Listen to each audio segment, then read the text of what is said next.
how does Dustin do against Islam? It's very hard because Islam, I believe, is a better striker than Khabib. And he's just as good at the grappling exchange too, and he's not going to play this game and have sloppy stand-up. So I'm kind of curious what's going to happen to Dustin next. He is older. He's not a spring chicken, so I'm sure his window is slowly closing, as all athletes' windows are slowly closing when they reach that age, that prime age of mid-30s.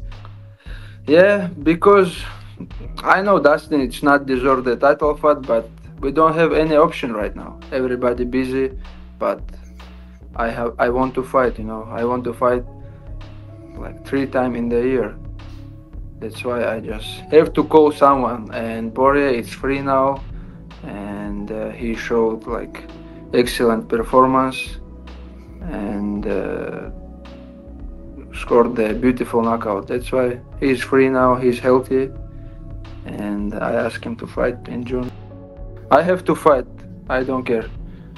And I'm healthy now, I'm training every day, and I need some. But now, the moment of truth, who is it that I would give the edge to? Man, Dustin Poirier, he's loved by the people. I'm a fan. He's got crazy power. Does he belong in the UFC Hall of Fame induction? 100%. But you cannot count out the guy who's only lost 1 time. The guy who has a freaking amazing team, and a guy who really dedicates his life to the sport of mixed martial arts, and his name is Islam Makhachev. I'm going for Islam Makhachev. Islam is no joke. Islam is probably the best fighter. Obviously, he's the best fighter in the lightweight division because he's a champion.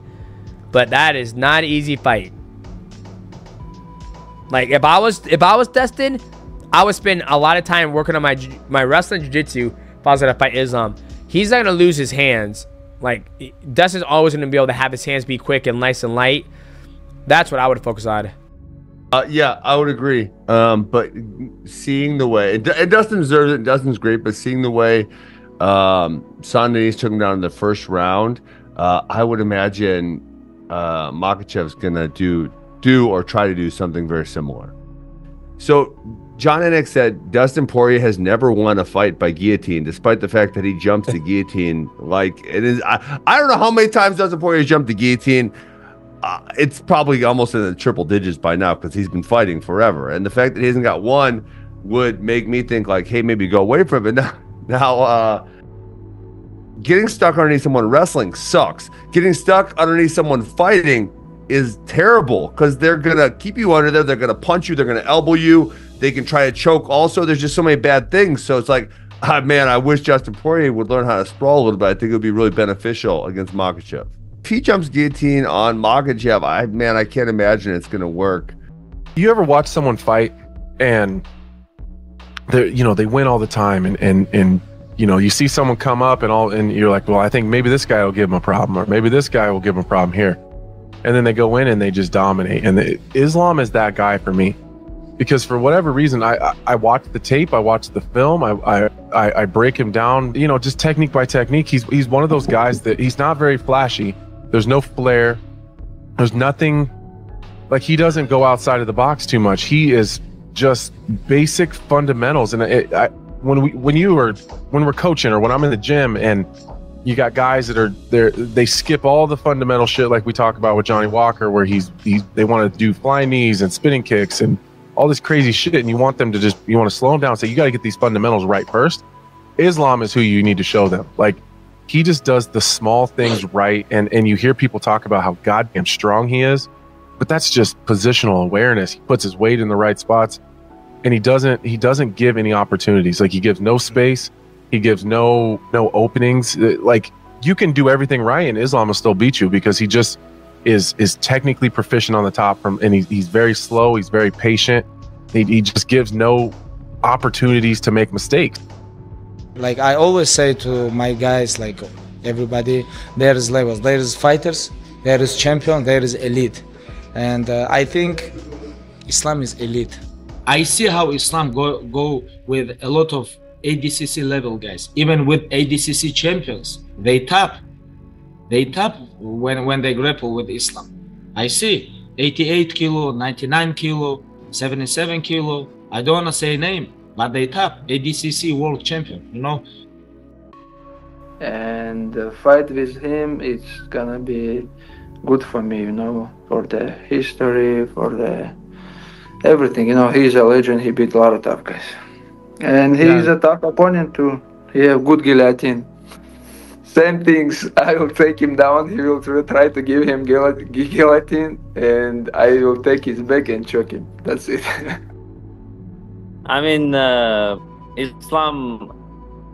I feel like Islam wants to avoid us, and he feels like I'm gonna win, and he for him it's better to fight Poirier than me, you know, because I am a more dangerous for him because I know wrestling, and I mean, maybe he can make more money with Dustin. Probably because of that, he's interesting. Anyway, for me, doesn't matter. So I just focus on Charles Oliveira. But after that fight, we're gonna talk. What's the gentleman fighting Oliveira? I know him very well in my name, but his name is very hard for me to say. Zakarian? Stud. Zakarian is a stud, and he proved that against Bobby. But if he can get the jump on Oliveira, I really feel as though he's the one that's going to draw into Islam, and I feel that he should be the one to draw into Islam. The problem with that is Islam is well aware that he needs guys with big names and big attention. He says about Dustin Poirier that Dustin does not deserve it, but who else is there? So he's talking about like, hey, there's not a lot of options. He's the biggest name. Bring him on. Now, I did a video a few days ago about Dustin potentially fighting Islam. Don't be surprised if that gets booked. Kind of annoyed Justin Gaethje. Justin Gaethje came out, tweeted at me, said, at Bisping talking bollocks, okay? And listen, I get it. If I was Justin Gaethje, I'd be annoyed as well. He'd be like, hold on a minute, I just knocked out Dustin Poirier. What the f*** are you talking about, you one-eyed British prick? It's a little bit murky and muddy as far as Gaethje is concerned, because Justin Gaethje, to me, is the rightful #1 contender, and if he beats Max Holloway, should challenge for the belt. But gosh, man, how do you not at least consider rewarding Dustin Poirier based upon the entire body of work, this 22nd UFC win? Of course, it's going to be tough when you've got guys like Justin Gaethje, who definitely deserves that shot. But those guys have fights in April. And if Islam can't wait for the winner of that Gaethje or the Sarukian fight, then I think, of course, why not? Why not give Dustin Poirier a shot? It's good to see Poirier get that win the weekend. That makes this the quadrilogy, and you know, we'll say the real trilogy, the finish of it, to put an end to it, to put a finish to it. That is a huge bout right now. So maybe Makhachev and Poirier fight for the title in July. I anticipated the result would go that way, and I was happy to see it, and that's a big one for sure. Islam Makhachev, he's too tactical. He's too basic. He's not gonna brawl with Dustin Poirier. He's gonna put him down. He's gonna do the exact same thing. But what is it that Khabib Nurmagomedov did? You wear him out, you beat him up top, you make him wrestle, you make him try to get up, you take him down again, you start to bring your striking, and then you eventually get the submission. So again, I like Dustin Poirier. Does he deserve that title? Do I want to see that fight? 100%, especially right now at 155 pounds. There's nothing going on. But for June, this fight will take place. But if I had to pick somebody, who is it that I feel is more likely going to win this fight? It's right here. It's Islam Makhachev. This is first and foremost, definitely love to see this, because Dustin Poirier is kind of at the tail end. And that doesn't mean he's not still, he can't still go. He could definitely still go, but he's at the tail end. He's been in so many different fights. He's made some money. His family's well. He's doing great. And why not? Why not? I would love to see him get another title shot.